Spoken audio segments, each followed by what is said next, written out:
With the successful conduct of the ADC convention against all odds, all roads now seem to head towards the courts.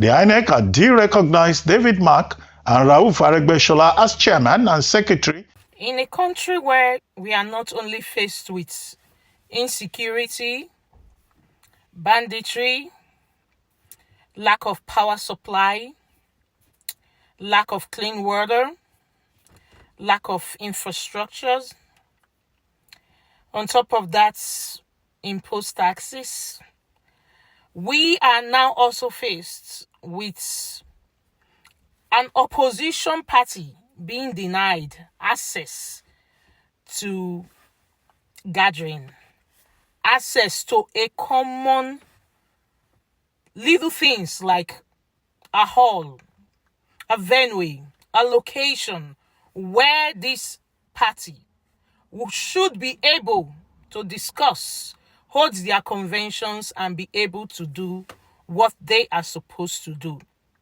It just goes to show us that these allegations that Tinubu wants to make Nigeria a one-party state could be true, because make sense how a viable opposition can be denied access to simple things as a location that they have, all the venues that they have applied for. They've been denied access to all of it. I don't get it. It's saddening. When you hear of things like this, you just laugh.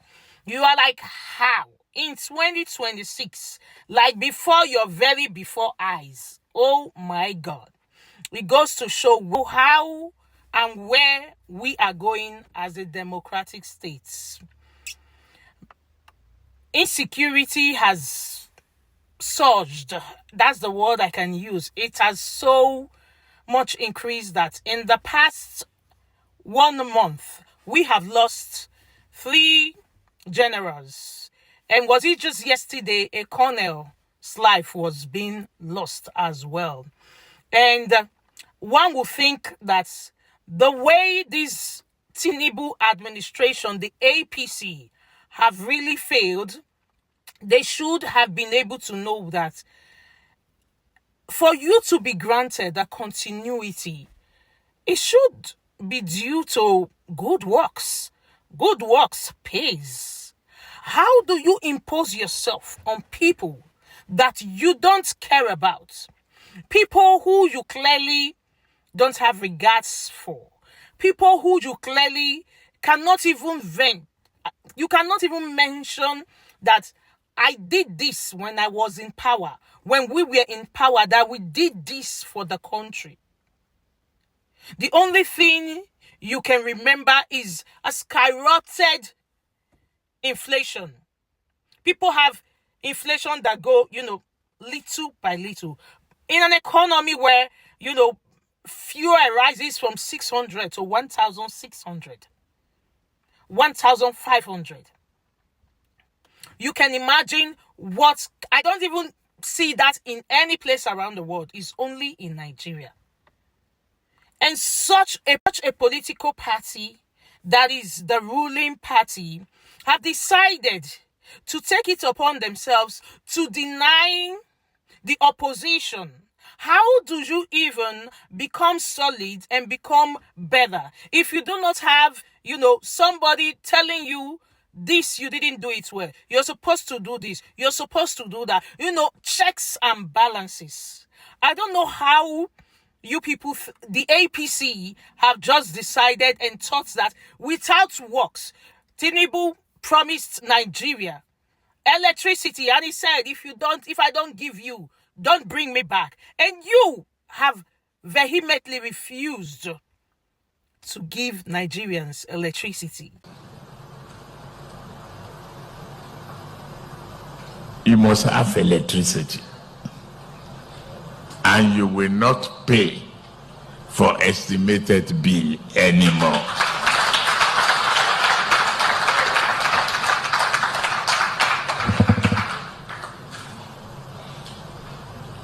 A promise made, will be a promise kept. If I can't keep the promise and I come back for second term, don't vote for me. That's the truth. And you are forcing yourself on top of them. I don't understand what you think, a common Nigeria out there on the streets, what they think about you. Don't you people care at all? That the votes of the common masses, the votes of these people, that you people have so denied all the basic amenities, basic structure, basic things in life, who you have so denied that they have a right to a vote that counts. Anyway, Arise News had this to say, and Peter Obi was on Arise News. Listen to this. Appears to be a crowded and competitive field. Is his recent engagement with Rabiu Kwankwaso the beginning of a formidable Northern alliance, or just political optics? And perhaps most critically, can any opposition figure, no matter how popular, overcome the entrenched political machinery of President Bola Tinubu, even in the face of deepening economic hardship and worsening insecurity across Nigeria? And I'm joined now exclusively by the former governor of Anambra State and former 2023 presidential candidate, Mr. Peter Obi, for his first mainstream television interview in 2026. Thank you very much indeed for coming in. Thank you, Mr. Charles, for inviting me. We really are honored to have you. Yeah, because this was agreed long time ago. And not only that, it's your first mainstream television interview. So Arise is grateful to you for giving us that honor. First of all, will the convention of your party, the ADC, be held tomorrow, Tuesday, as the party announced previously, or is it now riven with uncertainty amid INEC's withdrawal of recognition for the leadership and amid swirling controversies with the ADC's congresses in states like Edo, Katsina, Adamawa, etc., which suggest that there are additional problems within the ADC of internal democracy, which also suggests that if it can't solve such internal problems, it'll have no chance of being able to convince Nigerians that it can deal with national politics and national governance. So, will the convention take place tomorrow? Definitely, it will hold tomorrow. Do we know where it's going to hold? In Abuja here. It's going to happen in Abuja here. And I'm sure Arise will cover it.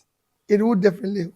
Well, the reason I ask that is that we know that obviously ADC is planning to stage these events, but the party, we're told, still doesn't have a venue yet. I understand you've been denied access to all the venues you applied for, including Eagle Square in Abuja and the National Stadium in Abuja. I mean, is that the fact? That shows you the integrity of our democracy.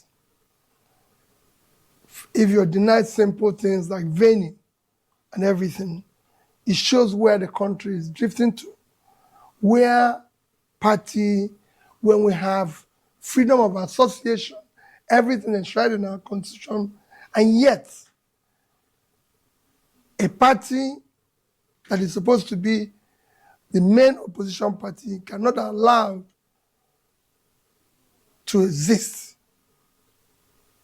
Obviously, the ADC has the legal right to hold its events at those places. Why do you think it is being denied access to those? You know that very well, Charles. Well, I don't. That's why I'm asking. Okay, well, obviously, the government. The government doesn't want other parties to exist.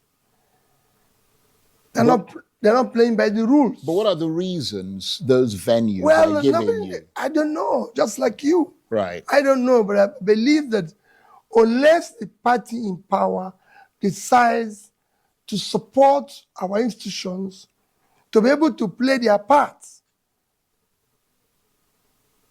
we'll be having such problems. The ADC also has its, by coincidence, its Supreme Court case on Tuesday. over the issue of the leadership of David Mark. What's the central argument there? We know how to multiply. See, but that day go come. Oh. That day go come when Nigerians go realize all of them they use them do a man papa. It go come. No worry. When they go realize now they use them trust away. Now run come on for this country, leave us. Clearly you are doing what you are doing because you think.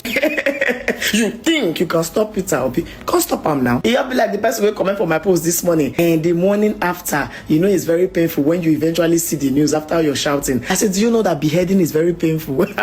There's more Peter so I said, no. I'm just asking a question. Anyway, Arise News was there at the convention. So the convention held, and information reaching us is that, yeah, things are going on pretty well. Here is a little clip from the convention. Engage in a massive membership mobilization, revalidation, and registration drive. This was launched formally on February 12, 2026. It is a hybrid program combining physical and electronic registration, with the proviso that all those registering or revalidating their members must register their names in the world registers provided by the party. ADC policy and manifesto. The party also finalized its policy and manifesto, which are designed to represent their... So guys, what do you think? Your comments below. Don't forget to like, share, and subscribe. See you on my next one. Have a good day. Bye.